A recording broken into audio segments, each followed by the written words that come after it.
Okay, अब हम लोगों ने ये चीज डिस्कस कर ली कि आप लोग एक निच सिलेक्ट कर लें तो वो ज्यादा बेटर है, ठीक है। और उसके अंदर डोमेन्स की आप जो अथॉरिटी है गिग्स में वो चेंज कर दें। अब आती है ये बात कि हम लोगों ने लोगों को रीच किस तरह से करना है। आप लोगों ने करना ये है, let me close the tabs first. अब फॉर एग्जांपल आप लोग मुझे बताएं कौन सी निच को लेकर चलना है। फैशन की निच को लेकर चलना है या फिर हेल्थ की निच को लेकर चलना है। जो भी फर्स्ट चार्ट बॉक्स में आ जाएगा कि इस निच को लेकर चलें, हम उस निच को लेकर चलेंगे। फर्स्ट आया है ट्रेवल, बाकी सबने जो कहा है मोटिवेशन, हेल्थ, तो हम लोग अभी ट्रेवल को लेकर चलेंगे, ठीक है। अच्छा, वैसे ज्यादा जो कमेंट्स आ रहे हैं वो आ रहे हैं हेल्थ के। Health health health, lifestyle. अच्छा, ज्यादा वोट्स वैसे हेल्थ के हो गए हैं। Now I am confuse. Mohammad Azeem is saying okay take health I sacrifice. Blogging is not a niche, ठीक है। ब्लॉगिंग मैंने आप सबको बताया था कि वो एक सब कैटेगरी है। ब्लॉगिंग की जो निच हो सकती है वो हो सकती है ऑनलाइन लर्निंग एंड डेवलपमेंट, ठीक है। ये निच हो सकती है। Blogging is a category, not a निच। ओके चले जी, 4 वोट्स हैं हेल्थ के लिए, हेल्थ चलते हैं, हेल्थ कर लेते हैं। अब आप लोगों ने करना ये है, आप लोगों ने यहाँ पर आकर लिखना है अपनी निच हेल्थ। उसके बाद आप लोगों ने इन्वर्टेड कॉमास में लिख देना है राइट फॉर अस। अब इसको फाइंड करने के 3 वेज हैं, वो तीनों वेज में आप लोगों के साथ शेयर कर देती हूँ। फर्स्ट वे ये है, सेकंड वे ये है कि यहाँ पर आप लिखें आकर। अच्छा, मैं जो वे यूज करती हूँ ज्यादा, मैं आप लोगों को वो भी बता दूंगी। अब यहाँ पर लिखें गेस्ट ब्लॉग। वैसे मैं तीनों यूज कर रही होती हूँ, बट जो मेरा फेवरेट है और जो मुझे ज्यादा पसंद है मैं वो भी बता देती हूँ। How do we know the D of any website, अभी ये चीज कवर होने वाली है, वेट रिलैक्स, मैं बताती हूँ। थर्ड वे ये है कि आप लोगों ने जब अपनी हेल्थ का कोई कीवर्ड ढूंढ लिया, ठीक है, या फिर अगर फॉर एग्जांपल मैं यहाँ पे जाके लिखूं हेल्थ एंड फिटनेस, ना नहीं कोई कीवर्ड ढूंढा हुआ, सिर्फ हेल्थ एंड फिटनेस लिख देती हूँ। Let me scroll down. Okay, यहाँ पर आगे ये भी लिखते हैं ब्लॉग्स।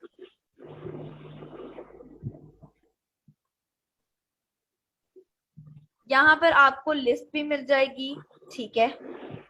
इन लिस्ट, ये लिस्ट वाला काम भी हो सकता है। अच्छा, अभी मैं सिर्फ सारे सर्च कर बता रही हूँ क्या क्या टर्म सर्च करने हैं, फिर मैं गाइड करती हूँ कि करना क्या है। अब आप लोगों ने सर्च किस तरह से कर सकते हैं, niche and then write in inverted comma write for us, then again niche and in inverted comma you can write guest blogging. फिर आप लिख दें आप अपनी निच और आगे लिख दें ब्लॉग्स, ठीक है। और सिर्फ अपने जो वर्ड है, कीवर्ड है, उसको सर्च करते हैं। अब हम आते हैं कि हमें सबसे पहले ऑब्वियसली हमें वेबसाइट का पता करने के लिए उसकी डोमेन अथॉरिटी डीए हमें पता होना बहुत जरूरी है, क्योंकि अगर हमें डीए नहीं पता तो हम लोगों को उस वेबसाइट को अगर सेव वगैरह कर भी लेते हैं, कांटेक्ट कर भी लेते हैं, तो हमें कुछ फायदा नहीं होने वाला। मॉज बार, आप में से शायद कुछ लोगों ने मॉज बार का नाम सुना हुआ हो, या अगर कुछ लोगों ने नहीं भी सुना हुआ, मैं बता देती हूँ मॉज बार क्या है। मॉज बार जो है, आप लोगों ने गूगल पे जाके लिखते हैं MozBar extension. MozBar that's the first website to launch the term of DA. Domain authority का जो टर्म है वो जिन्होंने फर्स्ट टाइम लॉन्च किया था, जिसके बारे में बात की थी, वो है मॉज बार, ठीक है। मॉज बार की गूगल एक्सटेंशन लिखे, मॉज बार एक्सटेंशन। फर्स्ट लिंक आ जाएगा chrome.google.com। मैंने ऑलरेडी ये देखिए, यहाँ पर आप लोगों को डाउनलोड का ऑप्शन नजर आ रहा होगा। एक्सटेंशन आप सबको पता होगी ऐसे डाउनलोड करनी है, बट स्टिल मैं बता रही हूँ, मैं पहले इसको रिमूव कर दूं। जब आप ओपन करेंगे ऐसा इंटरफेस होगा, आपने ऐड टू क्रोम पे क्लिक करना है, add extension, and it will take a few seconds to, or maybe अगर इंटरनेट स्लो है तो few minutes। Okay, sorry. MozBar अब हो गई है। अब आपने करना ये कि प्लगइन्स के ऑप्शन में जाना है, मॉस बार को आपने कर लेना है पिन। तरह से। अब ये मॉस बार यहाँ पे पिन हो गया। अब मैं गई जहां पर मैंने सर्च किया था और मैंने यहाँ पर कर लिया मॉस बार के ऊपर क्लिक। अब आप लोगों को यहाँ पर अपना अकाउंट बनाना होगा and that is totally free. ठीक है, मेरा ऑलरेडी बना हुआ है तो I just have to log in. जब मैं लॉग इन कर लूँ, मैं अभी स्क्रीन को स्टॉप शेयर कर रही हूँ। ये देखिए यहाँ पर आपके ऑप्शन आ रहा है क्रिएट अकाउंट और लॉग इन। ठीक है, आप लोगों का अकाउंट नहीं क्रिएटेड होगा, क्रिएट अकाउंट पे क्लिक कर लीजिएगा। मेरा ऑलरेडी क्रिएटेड है, मैं लॉग इन पे क्लिक कर रही हूँ। मैं यहाँ पर स्क्रीन जो है वो आप लोगों को अभी नहीं दिखेगा सब कुछ। ठीक है, कल मैं लॉग इन कर रही हूँ। अच्छा, एक चीज मैं आप लोगों को बता दूं कि मॉस को बार बार आप लोगों को लॉग इन करना पड़ता है। लाइक ऐसा नहीं है कि आप लोग जो हैं वो मॉस बार को एक दफा लॉग इन कर लिया तो काम खत्म। आपको मॉस बार को बार बार लॉग इन करना पड़ता है। अब यहाँ पर आप लोगों को डोमेन अथॉरिटी दिख रही है। आप लोगों ने ना लिस्ट क्या बनानी है, शुरू करें 30 से।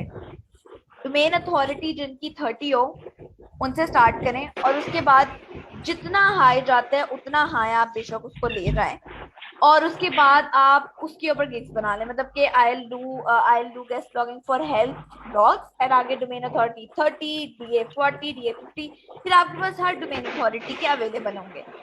तो 30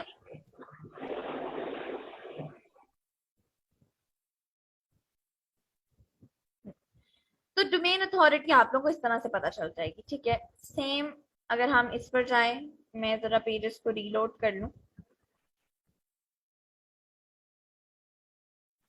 इसी तरह से हर ब्लॉग हर वेबसाइट के नीचे आपको ना शो हो जाएगी उसकी डोमेन अथॉरिटी। अब आपने 30 से लिस्ट बनाना स्टार्ट करनी है। अब जो राइट फॉर अस वाले ब्लॉग्स हैं, फॉर एग्जाम्पल मैं अब सबका एक एक खोल कर बता देती हूँ आप लोगों को ताकि आप लोगों को क्लियर हो जाए। अब फॉर एग्जाम्पल ये राइट फॉर अस वाला ब्लॉग है। अब यहाँ पर आप लोगों ने करना ये है, आप लोगों ने प्रेस करना है Ctrl+F। ठीक है, ये जरा लोड हो जाए पूरा पेज फिर मैं करती हूँ।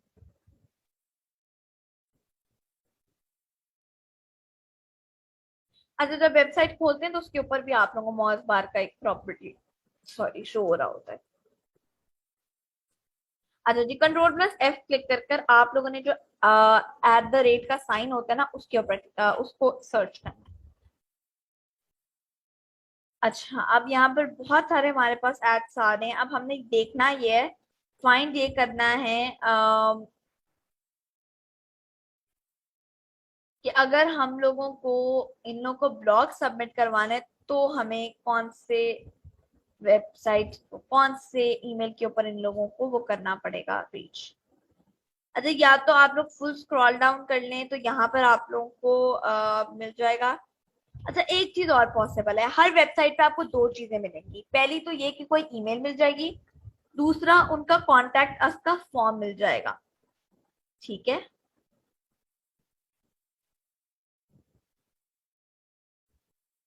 दो चीजें। अब यहाँ पर देखना आपने राइट फॉर अस वाले पेज पे है। ठीक है, राइट फॉर अस वाले पेज पर आप लोगों ने ढूंढनी है ईमेल। Ctrl+F @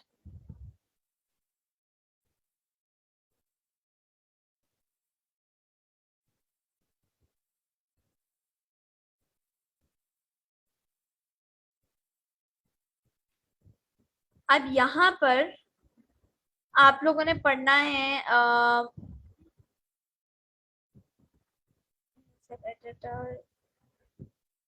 ओके, इन्होंने हर चीज के लिए एक ही ईमेल दी हुई है। अब आपने फॉर एग्जांपल इनकी मुझे ईमेल मिल गई।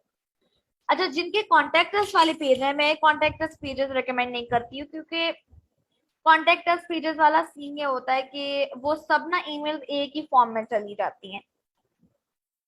लेकिन जो राइट फॉर अस वाली ईमेल्स होती है ना उनके ऊपर जब मेल आती है ना तो लोगों को मतलब ऑनर्स को पता होता है कि ये ईमेल ना हमने राइट फॉर अस वाले पेज पे दी हुई थी, तो इसके ऊपर कोई भी आई होगी तो वो कोई डील होगी हमारे लिए। अब मैं ओपन कर लेती हूँ जी एक्सेल। अच्छा, I don't use Microsoft Excel because मुझे गूगल शीट जो है वो ज्यादा कन्वीनियंट लगता है। बट अभी मुझे वो ओपन करना पड़ेगा, so let's go with it. अब यहाँ पर आप लोग वेबसाइट्स की ईमेल सेव करते जाएं, ठीक है। अब एक हमने कर ली राइट फॉर अस वाली। अब हम आ जाते हैं गेस्ट ब्लॉग वाला, जो हमने वर्ड सर्च किया था हेल्थ, आगे इन्वर्टेड कॉमर्स में गेस्ट ब्लॉग हो।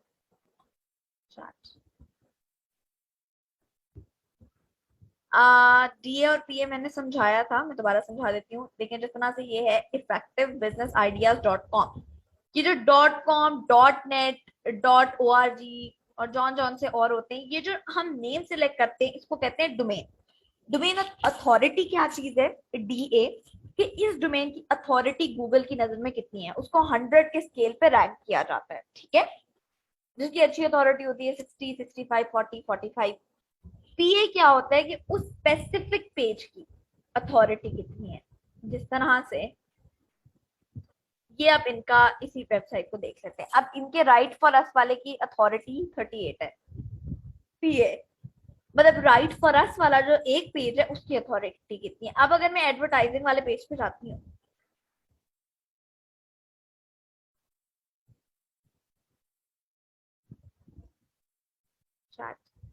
Domain authority is called domain analysis, no no no no no.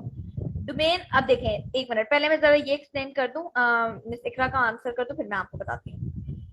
अब देखें राइट फॉर अस की 38 थी, राइट। अब एडवर्टाइजिंग वाले की डोमेन अथॉरिटी सेम है, क्योंकि डीए तो यही है, डोमेन तो यही है, लेकिन पेज की अथॉरिटी चेंज हो गई क्योंकि हमने पेज चेंज कर दिया।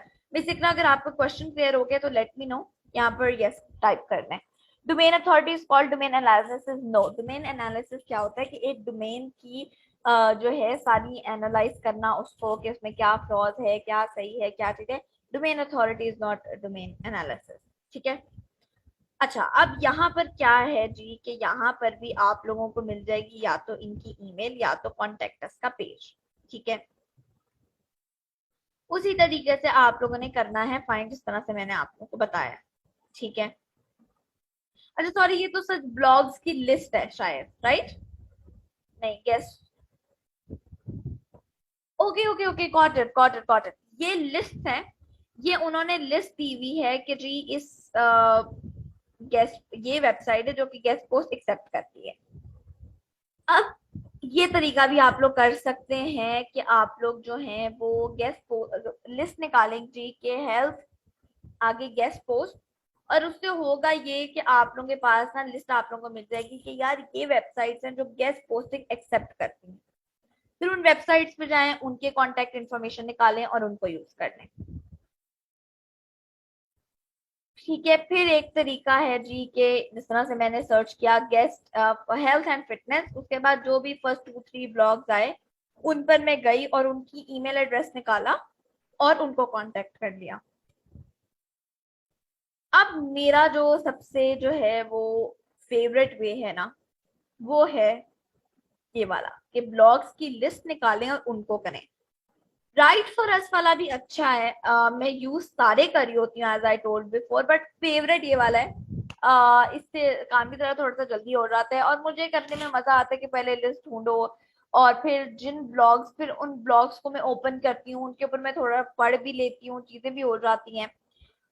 स्टार्टिंग में आपको कलेक्ट करने 30 to 40 डोमेन्स, ठीक है। 30 to 40 ईमेल्स जो कि गेस्ट ब्लॉगिंग जो है वो एक्सेप्ट करनी है, मतलब गेस्ट ब्लॉगिंग करने के लिए ना 30 to 40। ये मैं थर्ड पार्टी बनने के लिए बात कर रही हूँ। प्लीज अपना माइक म्यूट कर लें। What is spam score? How do you know that certain website has accepted your blog post? वो चीज अभी एक्सप्लेन कर रही हूँ, वो बताती हूँ। What is spam score? ये ना बेसिकली एक वास्ट चीज है और ये एसईओ की एक बेसिकली सीन है। इसका ब्लॉगिंग से वैसे इतना कोई खास ताल्लुक नहीं है। मैं थोड़ा सा एक्सप्लेन कर देती हूँ इन डिटेल, गूगल से और यूट्यूब से आप सर्च कर लीजिएगा। हम लोग जब बैकलिंक्स, मतलब इसके बहुत सारे डिफरेंट फैक्टर्स होते हैं स्पैम स्कोर के इंक्रीज होने के। स्पैम से मतलब तो आप लोग समझ आ जाएगा, लेकिन जो एक इसका फैक्टर है वो मैं आपको बताती हूँ, बैकलिंक्स। जब बैकलिंक्स हम लोग अच्छी अथॉरिटी को नहीं देते हैं और बैकलिंक्स हमारे ब्रोकन बैकलिंक्स बन जाते हैं। अच्छा, अब मैं जो जो वर्ड बोलती जाऊंगी ना एसईओ का, वो आप लोगों के माइंड में चीजें वो हो जाएंगी। आप इस तरह करें, आप यूट्यूब पे जाएं, उसके ऊपर वीडियो देखें, उसमें आपको पता चल जाएगा। Do we have to pay to certain website? Yes yes. जब आप थर्ड पार्टी बनकर काम करते हैं ना, तो आपने, जिस तरह से मिस तमाम आप ही की मैंने एग्जांपल दी थी कि आपकी बड़ी वेबसाइट है, मिस तूबा मेरी क्लाइंट है, वो मेरे पास आई है, उन्होंने मुझे अपना ब्लॉग दिया, इसको अपलोड कर दिया, उन्होंने मुझे 6500 दिया है। अब आपसे मैं बात डन करूंगी कि मैं आपको 3000 दूंगी और आप अपनी वेबसाइट पे अपलोड कर लें, और एज अ थर्ड पार्टी जो बीच में मैंने काम करवाया है उसके मैं 3500 ले लूंगी, ठीक है। अच्छा, स्पैम स्कोर का आप जाकर यूट्यूब पे सर्च करें, आपको समझ आ जाएगी, बिकॉज अभी अगर मैं समझाऊंगी तो नहीं आएगी। अच्छा, अभी 30 to 40 आप लोगों ने करना। अब मैं क्वेश्चन लाइन पे लेती हूँ बिकॉज मेरा मोशन पे टूट जाता है। गेस्ट पोस्टिंग के लिए अब आप लोगों ने करनी है 30 to 40 वेबसाइट इकट्ठी, ठीक है, ईमेल्स इकट्ठी, सॉरी, ईमेल्स का डाटा आप लोगों ने गैदर कर लेना है 30 to 40 का। अब ये चीज माइंड में रखिएगा, आप 30 को कांटेक्ट करेंगे, आपको वापस रिप्लाई आएगा 4 to 5 का, ठीक है, ज्यादा का नहीं आता। अब आपने कर लिया है जी उनको कांटेक्ट, ठीक है। कांटेक्ट करना आप लोगों ने किस तरह से, सबसे पहले तो मतलब आप लोगों ने जीमेल, आप सबको ईमेल तो करने आती है ना, तो आप लोगों ने ईमेल करनी है। एक चीज लोग करते क्या है, सब लोगों को एक ही साथ सिलेक्ट कर लेते हैं, मतलब 40-50 पीपल को ईमेल करना शायद आपको डिफिकल्ट लगे, इसलिए लोग क्या करते हैं, वो जो टू वाला सेक्शन होता है ना, उसमें 30-40 ईमेल्स ऐड करके सबको एक ही ईमेल भेजते हैं। ये नहीं करना। उसकी रीजन क्या है कि जब हम इस तरह से करते हैं ना, तो उन लोगों को भी लगता है कि शायद स्पैम टाइप्स कुछ है, तो वो ईमेल्स को स्पैम फोल्डर में डाल देते हैं, ठीक है। और हम लोगों ने ईमेल लिखनी इस तरह से है कि वो एक्सेप्ट भी हो जाए और वो हमने सिंगल सिंगल करके भेजना। फॉर एग्जाम्पल जी, मैं ले रही हूँ, अभी मैंने ये एक टेम्पलेट बनाया हुआ है जो कि मैं यूज करती हूँ, और ये बहुत कमाल का टेम्पलेट है। आपने क्या करना है, हाय, आगे आपने उनका नेम लिख देना है। आप लोगों को याद होगा प्रो ब्लॉगर की, हम लोग प्रो ब्लॉगर की हम बात कर चुके हैं ना, जो जरा प्लीज बताइएगा, हम लोगों ने प्रो ब्लॉगर वगैरह की बात आई थिंक कर ली है, please let me know in the chat box, हम लोग कर चुके हैं I think. Pro blogger, yes yes yes, about us वाले पेज में मैंने डिस्कस किया था, yes yes yes. Pro blogger पे आपको याद होगा एक बंदे की इमेज बनी हुई थी उस वेबसाइट पे, मैं ओपन नहीं कर रही हूँ अभी, उसके नीचे शायद उनका नाम भी लिखा हुआ था। अगर तो आपको पता है कि वेबसाइट के ओनर का नाम क्या है, अगर पता है, खुद से नहीं करना, तो लिख दें, नहीं पता है तो जस्ट हाय, अपना नेम यहाँ पर लिख दें, योर नेम, मैं यहाँ पर योर नेम में लिख देती हूँ जी, हफ्सा।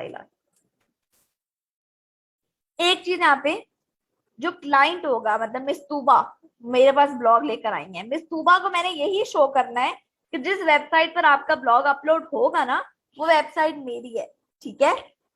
मिस तमाम जिनकी वेबसाइट पे मैंने अपलोड करवाना है, उनको मैंने यही शो करना है कि ये आर्टिकल मेरा ही, मैंने किसी से पकड़ा नहीं है। शो यही करना है, तो सबको पता होता है कि थर्ड पार्टी बनकर गेम हो रही है, लेकिन आपने शो ऐसे ही करना है। अब आपने लिखना है I am huge fan of your site, ठीक है, और वहां पर उनकी वेबसाइट लिख देनी है, फॉर एग्जाम्पल, मतलब देयर वेबसाइट मैंने लिखा हुआ है, मतलब फॉर एग्जाम्पल जो है, अच्छा अभी मैं क्वेश्चन रन करूंगी, रुके। फॉर एग्जाम्पल आपने यहाँ पर प्रो पाकिस्तानी को आप रीच आउट करें, and have really been enjoying your writings, I am not here to waste your precious time, instead I have some new post ideas that your reader would certainly love to read, and I was wondering if you are open to the guest blog post. Here are the ideas. अब आपने उन्हें 3 different ideas दे देने हैं। आप अपने client से कहें कि 3 डिफरेंट आइडियाज आपको दें, और उसके बाद आप 3 डिफरेंट आइडियाज यहाँ पर लिख, ठीक है।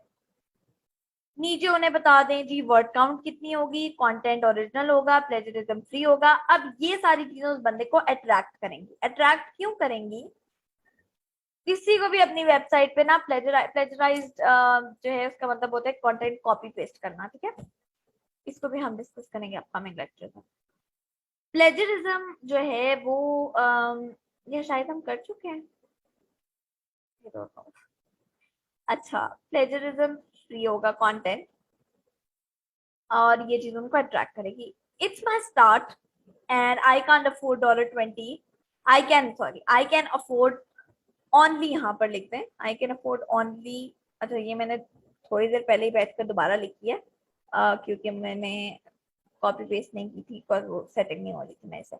It's my start and I can afford only $20 for each blog post. अब अगर आप वहां पर $20 में सेल आउट कर रहे हैं ना, तो आपने करना ये है कि आपने फाइवर पे लग देना 50-40 अपनी मार्केट के according. If you like my work, then this will be a long-term project. You can even add your affiliate links within the post if you want. अब देखें, पहले हमने उसका इंटरेस्ट यहाँ पर ग्रैब कर लिया. अब यहाँ पर अगर वो बंदा कम प्राइस से, अगर मैं यहाँ पर होती और मैं ये सोचती कि यार प्राइस तो बहुत कम है, तो होता ये कि बाद में ना प्राइस बेशक कम है, मैंने यहाँ पर उसको पिन कर दिया है. बहुत सारे ब्लॉगर्स ना एफिलिएट मार्केटिंग कर रहे होते हैं. एफिलिएट मार्केटिंग क्या है इन डिटेल तो नहीं डिस्कस करेंगे, बट अपकमिंग लेक्चर्स में डिस्कस करेंगे. मतलब अमेजोन के एफिलिएट्स होंगे और एफिलिएट के लिंक्स होते हैं कि जी फॉर एग्जांपल मैं अमेजोन की एफिलिएट बनती हूँ, तो कोई भी अगर मेरे लिंक पे क्लिक कर कोई चीज बाय करता है अमेजोन से, तो मुझे उसकी कमीशन मिलेगी. तो मैं अगर इनको कह दूं कि आप अपने एफिलिएट लिंक्स भी ऐड कर सकते हैं, तो उनकी अर्निंग तो दो दो जगह से हो जाएगी.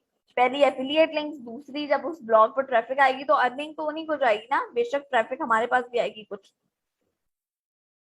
To give you an idea of my writing style, here are 2 of my best posts that I am linking.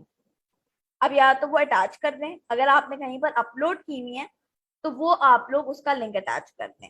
ठीक है, आपने कभी ना कभी लिखी होगी, अगर नहीं लिखी हुई है क्लाइंट से 2-3 लिखी हुई मांगे. ठीक है, क्लाइंट से ना मांगे, वो क्लाइंट के ऊपर client will not be satisfied. Client से बोले, जब टॉपिक्स मांगने उन्हें कहें कि आप मुझे 2-3 टॉपिक्स के आइडियाज दें ताकि मैं जो है जिसके ऊपर आपने ब्लॉग पोस्ट अपलोड करवानी है. क्योंकि आपने भी जब क्लाइंट से बात करनी, तो मैं जब मिस तूबा से बात करी होंगी तो मैंने तो ये शो करना है ना मेरी वेबसाइट है, तो मैं क्लाइंट से कहूंगी कि अच्छा जी मिस तूबा, आप मुझे पहले ना जरा 2-3 टॉपिक के आइडियाज बताएं. आप मुझे बताएं कि वर्ड काउंट क्या होगा और ये सारी चीजें. ठीक है, और मैं उन्हें कहूंगी कि मैं आपकी ब्लॉग पोस्ट में मतलब एफिलिएट लिंक्स वगैरह भी ऐड करूंगी और ये वो सारी चीजें. ठीक है, तो गिव यू, उसके बाद ये आप लोगों ने अपनी ही 2 पोस्ट लिखी हुई डाल देनी है. या उन्हें बल्कि बोलें, क्लाइंट को बल्कि बोलें, उन्हें बोलें कि आपकी पोस्ट का कुछ आइडिया लेने के लिए कि आप किस तरह का कंटेंट लिखते हैं लिखती हैं, आप मुझे 2 पोस्ट अपनी प्रोवाइड करें. अगर वो कहते हैं कि हमने प्रीवियसली कोई लिखी नहीं हुई है, तो आप फिर खुद से कोई लिख लें. और अगर आप लोग खुद से नहीं लिख सकते हैं, आप लोगों के पास उस टाइम फौरन नहीं पढ़ेंगे, है तो उसका एक तरीका अभी नहीं बताऊंगी, वो प्लेजरिज्म वाले लेक्चर में बताऊंगी. Thanks for taking the time to read this email. I can't wait to hear from you. Either way, keep up the great work. अब इस बंदे को ये भी होगा कि अच्छा चलो ठीक है, अगर मैं इसको नहीं भी देता तो okay, he is fine and everything, cheers, और नीचे अपना दोबारा से नेम आप लोगों ने लिख देना है. इस तरह से आप लोगों ने भेजनी है उनको ईमेल. ठीक है, आपको वो रिस्पॉन्ड करेंगे कि यस वी आर रेडी. ठीक है, हमें ये टॉपिक पसंद आया, इस टॉपिक पे आप हमें ब्लॉग पोस्ट दे दें. आपने उनको ब्लॉग पोस्ट प्रोवाइड करनी है. अब मुझे एक क्वेश्चन आया हुआ था, हमें कैसे पता चलेगा जी कि वो अपलोड हो गया नहीं? वो अपलोड करेंगे. अच्छा, एक चीज माइंड में रखिएगा, अगर वो आपसे कहें कि पेमेंट दे दें अपलोड करने से पहले, तो आपने वैसे मांगते नहीं है. ज्यादातर लोग ये करते हैं कि वो अपलोड होने के बाद पेमेंट मांगते हैं. फिर वो जब ब्लॉग अपलोड कर देंगे तो वो आपके साथ, मेरे साथ यही होता है, वो ब्लॉग अपलोड कर देते हैं, मुझे लिंक भेज देते हैं कि जी ये लें लिंक, और अब आप हमें पेमेंट ट्रांसफर करते हैं. फिर मैं उनको पेमेंट ट्रांसफर कर देती हूँ, फिर मैं अपने क्लाइंट को भी बता देती हूँ कि जी हो गया, अब आप मुझे पेमेंट ट्रांसफर करते हैं. ठीक है, जब फाइवर प्रोडक्ट कंप्लीट मार्क करते हैं, इस तरह से ये चीज होती है. अब गेस्ट ब्लॉगिंग जब आप लोग कर रहे हो ना, तो आप लोगों के पास है एक एडवांटेज एक्स्ट्रा पैसे कमाने का. वो एडवांटेज ये है कि आप लोग अगर क्लाइंट को ये कहें कि अगर आपने गेस्ट पोस्ट नहीं लिखी हुई है ना, आपने हेल्थ पे गेस्ट पोस्ट नहीं लिखी हुई है, मैं आपको $20-30 एक्स्ट्रा चार्ज करूंगा या करूंगी, और आप मेरे से गेस्ट पोस्ट लिखवा लें. मतलब आप करके भी दे रहे हैं और लिख के भी दे रहे हैं. ठीक है, लिख कर दे रहे हैं और लिखने के बजाय $20-30 $40 एक्स्ट्रा चार्ज करिएगा.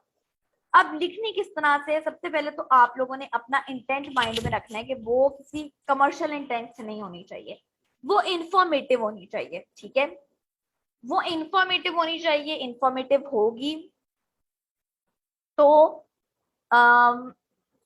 लोग भी कन्वर्ट हो जाएंगे. ठीक है, लोग भी कन्वर्ट हो जाएंगे एक तो, दूसरा हमने जिसकी वेबसाइट पे अपलोड करवानी है वो भी इस चीज के लिए मान जाएंगे। ईमेल में अपने वेबसाइट ओनर के जो कंसर्न्स वगैरह हैं वो सारी चीजें आप लोगों ने जो है ना वो जरूर ऐड करनी है। ठीक है, मतलब जिस तरह से मैंने ये एफिलिएट लिंक्स वाली बात की, ये उनके सारे कंसर्न्स हैं, राइट। ठीक है, उसके बाद जो है आप लोगों ने ब्लॉग जो लिखना है ना, गेस्ट ब्लॉग, उसको सिर्फ आपने एक चीज माइंड में रखनी है कि जी मैंने ना, मेरा इंटेंट जो है वो इंफॉर्मेशनल होना चाहिए। उस गेस्ट पोस्ट में क्लाइंट की अपनी वेबसाइट लिंक भी होंगे जो वो हमें देंगे आगे अपलोड करने के लिए। जी जी जी जी, वो जो हमें क्लाइंट ब्लॉग प्रोवाइड करेंगे ना, क्लाइंट से जब हम ब्लॉग मांगेंगे तो उसमें ऑलरेडी क्लाइंट ने बैकलिंक्स ऐड किए हुए होंगे अपनी वेबसाइट के। ठीक है, लेकिन आपने तो उनको यही बताना है ना, जिनके साथ भी आप जिनको भी अपलोड करने के लिए कह रहे हैं, उनको आपने यही बताना है कि जी ये मेरी वेबसाइट है और ये जो बैकलिंक्स गिवन है ये मेरी, मतलब बताना इन द सेंस, आपने उन्हें कहना कुछ नहीं है। ये नहीं कहना कि वेबसाइट मेरी है, ये नहीं कहना कि वो वेबसाइट मेरी नहीं है, बस ये नहीं कहना कि वो मेरी नहीं है, कुछ भी नहीं कहना, बस आप लोगों ने चुप रहना है। अगर वो पूछने हैं तो मेरे साथ कभी हुआ नहीं है कि किसी ने पूछा हो, अगर पूछ ले तो ये कह दें यस मेरी है। ठीक है, got it, clear. Answer of my question, क्या क्वेश्चन था आपका? What if we don't have our own blog? How we can reach out to websites as a content writer? Miss इमाम, ये ईमेल कर कर आप लोगों को कांटेक्ट करेंगी ना, और आपकी अपना ब्लॉग होना is not important for guest blogging ना। आपने तो क्लाइंट से पकड़ के आगे ब्लॉग ओनर को दे देना है, और कांटेक्ट किस तरह से करना है, इस ईमेल के थ्रू। ठीक है, और बस अगर आप लोग गेस्ट पोस्ट लिख रहे हैं तो माइंड में ये रखें कि वो कमर्शियल इंटेंट नहीं, वो इंफॉर्मेटिव इंटेंट होना चाहिए। ठीक है, इस लेक्चर के लिए इतना ही है। ठीक है, अगर आप लोगों के अब कोई क्वेश्चंस वगैरह हैं तो मुझे बता दें। हम सिर्फ 3 to 2 मिनट्स और रहेंगे और उसके बाद ये मीटिंग एंड हो जाएगी, और मैं भी सिर्फ 2 to 3 मिनट्स क्वेश्चन दूंगी, फिर बाकी के क्वेश्चन हम कल क्लास स्टार्ट करने से पहले आप लोगों को मैं टाइम दे दूंगी कि आप लोग क्वेश्चन पूछ लें आज के लेक्चर से रिलेटेड, अगर जिनके रहने। Ma'am if you don't have know how to make an account on Fiverr and how we can work in future, I think you should give us how to make an account. तो मैं आपको एक बात बताती हूँ, basically इसके लिए ना हमारा एक बिल्कुल डिफरेंट कोर्स है, जिस वजह से मैं इस कोर्स में नहीं कवर करी होती, बट मैंने अपने स्टूडेंट्स की हेल्प की है। कोर्स में इंक्लूडेड नहीं है, वैसे इस कोर्स में बहुत सारी चीजें इंक्लूडेड नहीं थी जो मैंने साथ साथ आप लोग को एज अ टिप्स दे दी हैं।